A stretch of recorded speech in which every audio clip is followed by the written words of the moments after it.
My name is Matthew Wardrop. Today I'll be performing the To Be or Not to Be soliloquy from Shakespeare's Hamlet. To be or not to be?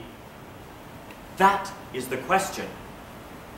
Whether 'tis nobler in the mind to suffer the slings and arrows of outrageous fortune, or to take arms against a sea of troubles, and by opposing, end them?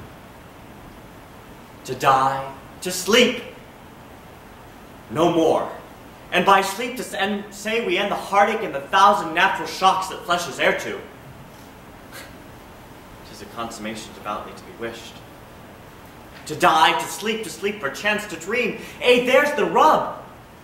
For in that sleep of death what dreams may come when we have shuffled off this mortal coil must give us pause. There's the calamity that makes respect of so long life. For who would bear the whips and scorns of time, the oppressor's wrong, the proud man's contumely, the law's delay, the insolence of office, when he himself might his quietest make with a bare bodkin? Who would fardels bear, to grunt and sweat under a weary life, but that the dread of something after death, the undiscovered country from whose bourne no traveler returns, puzzles the will, and makes us rather bear those ills we have than fly to others that we know not of?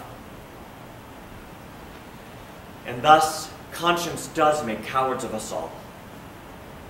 And the patient hue of resolution is sicklied o'er with the native cast of thought. And great enterprises of pith and moment with this regard their currents turn awry and lose the name of action.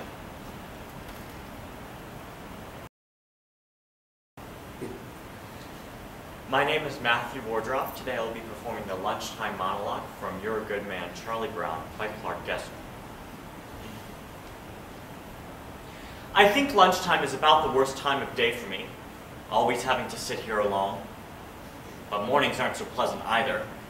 Waking up and wondering if anyone would really miss me if I never got out of bed. Then there's the night too. Lying in bed and thinking about all the stupid things I've done during the day. And all the hours in between when I do those stupid things. Well, I guess lunchtime is among the worst times of the day. I'd better see what I've got. Peanut butter.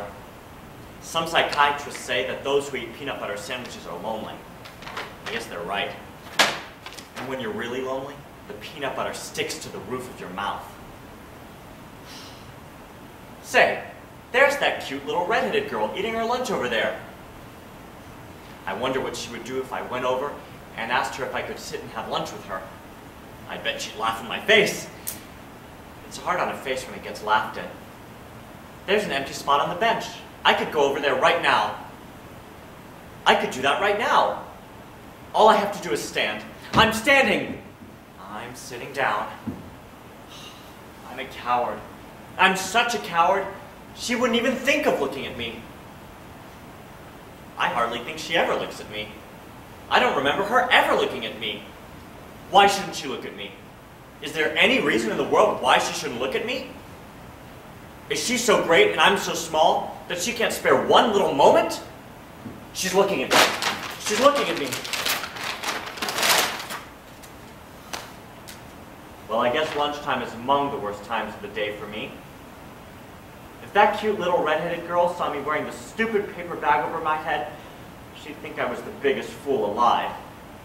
But if she's not looking at me, I could take it off quickly and maybe she'd never notice. On the other hand, if I don't take it off, I'll never have to see if she's looking at me. It's also getting very hard to breathe in here. She's not looking at me. I wonder why she doesn't look at me. Oh well, another lunchtime over. Only 2,863 to go.